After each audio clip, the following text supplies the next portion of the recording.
The International Play Association has a world conference every 3 years when our members from all over the world are able to come together and exchange and develop ideas.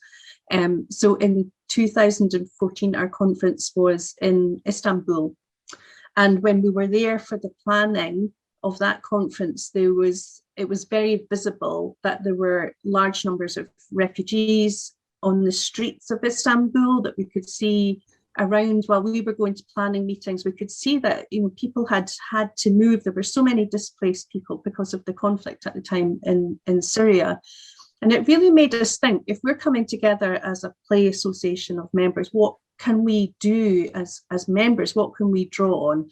So we made a decision to have a special workshop within the conference where we invited people with a special interest to come together so we could explore the topic.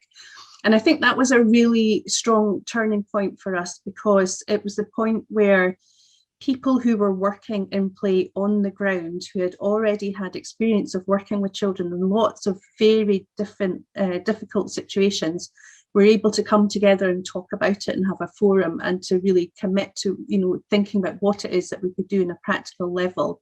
So we brought this wonderful workshop together. It was facilitated by Sudeshna Chatterjee. We had colleagues from all different parts of the world. And it just really demonstrated that there's a depth of knowledge within the play sector, within the play professionals around the world, that we may not all be called play workers, and we may not all have the privilege of being able to work and play every day, but there's NGOs and academic partners and social enterprises who really want to support children's play, and we found a way to bring that together. So for me, that was a really big turning point, because what it did was to say that within our organisation there was a depth of knowledge that we could draw on, and that knowledge wasn't really previously well known or available. So we wanted to draw upon that.